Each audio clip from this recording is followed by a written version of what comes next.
I don't even know where to begin with this one, because what Cletus McFarland is about to do this Saturday is either the most inspiring thing in NASCAR right now, or the most controversial. And honestly, it might be both at the exact same time. And the way he responded to every single critic who told him he shouldn't be doing this, that alone is worth talking about. Before we get into it, if you are new here, welcome to NASCAR Hub. Hit that like button and subscribe. We are just getting started and we are pushing hard for 1,000 subscribers. If you love real, honest NASCAR talk every single week, you are exactly where you need to be. Let's get into it. So here is what is happening this Saturday at Rockingham Speedway, Easter weekend, and Cletus McFarland is pulling double duty. First, he is jumping into the ARCA Menards East 125 at noon. Then, right after, he climbs into an RCR car for the NASCAR O'Reilly Auto Parts Series 250-lap race. That is 375 laps in a single day at one of the toughest tracks on the entire schedule. Let that sink in for a second. And if you have been anywhere near NASCAR Twitter or YouTube lately, you already know this story has been burning for over a month now. The critics have been loud. Social media, podcasts, NASCAR media, everybody has had something to say about whether a YouTube guy with only 5 ARCA races and 1 truck start has any business racing at NASCAR's second highest level. And here's the thing. During a media Zoom call this week, Fox Sports reporter Bob Pockgrass asked him straight up, "Do you listen to the outside noise? Do you want to know what people are saying, or is it better to just ignore it?" And Cletus gave what might be the most real answer any driver has given all year. He said he is pretty in tune with what is going on in the social media world, that this is his job, that his job is probably more similar to a reporter's than to a traditional race car driver. He is a social media guy. That is how he got into this position. He admitted that after his Daytona truck race, where he spun out and crashed just 5 laps in, he was feeling pretty down on himself. But now, he said the record is so broken of people still talking about it that he just does not care as much anymore. And then came the line that honestly shut the whole debate down. He said at the end of the day, all these guys can say whatever they want, but if Richard Childress called them and said, "Hey, want to come drive our car?" every single one of them would have taken that opportunity too. And if NASCAR is letting him do it, he's in. He is here. And once he gets on that track on Saturday, it's up to him. They can complain all they want, but it is happening. And it is for 2 years, so they better buckle up. 2 years, 3 races per year. This is not a one-time stunt. Cletus McFarland is here to stay. Now let's talk about how this whole deal actually came together, because this is not just some random guy with money buying a seat. According to Cletus himself, someone from the RCR side reached out recognizing he could benefit from professional driver development. From that conversation, they put together a full deal. RCR, Tommy's Express Car Wash, and O'Reilly's. 3 races per year for 2 years.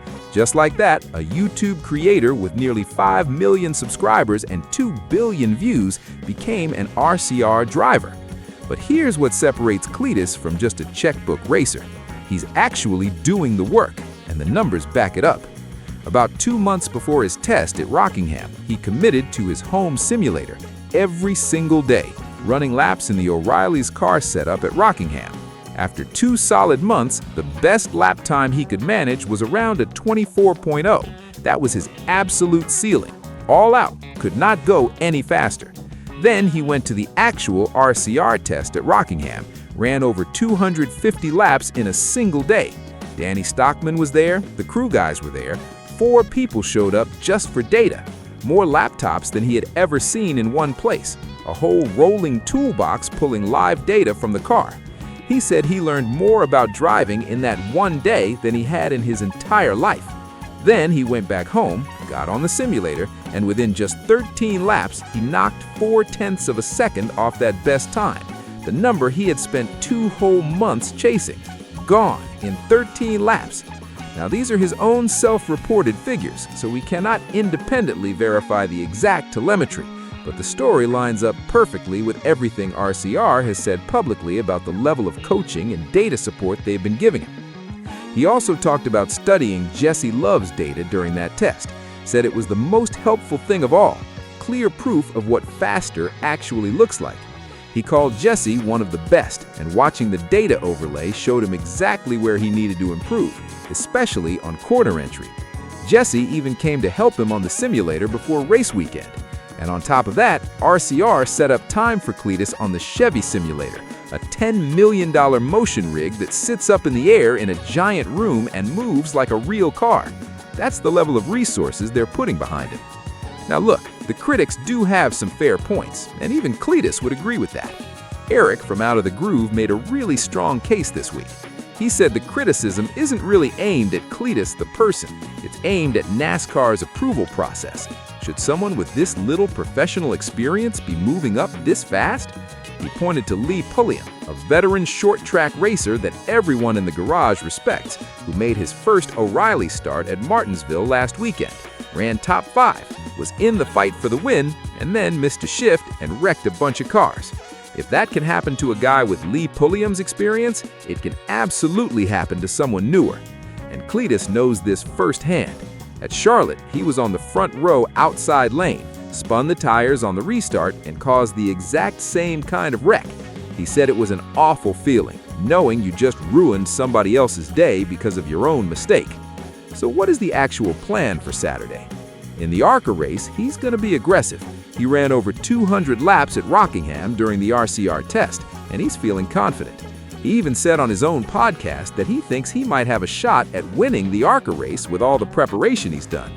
But in the O'Reilly's race, completely different approach. The goal is simple. Finish the race, stay out of the way, learn. He called the skill gap between him and those drivers very significant. He's going to keep it clean, watch his shifts, be careful on restarts, and just focus on completing laps. There's also some good news on the qualifying front.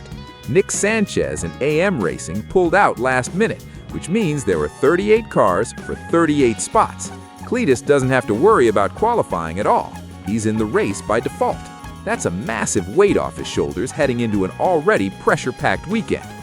Eric from Out of the Groove predicted Cletus finishes around 25th, about 2 laps down. Said if he keeps it clean, natural attrition will do the rest, and a mid-20s finish would actually be a very successful day. It might even get him approved for Talladega later this spring. And then came an emotional moment this week that honestly hit different. Cletus talked about Greg Biffle. He passed away over the winter, and he was really close to Cletus.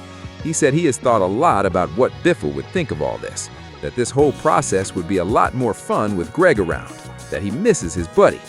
He added that Biffle would have known he was definitely not ready for what he signed up for, but he would have told him to do it anyway. Dale Jr. gave him the exact same advice: take the opportunity.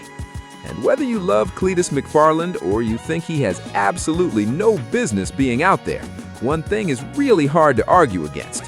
He is showing millions of casual fans what NASCAR really is.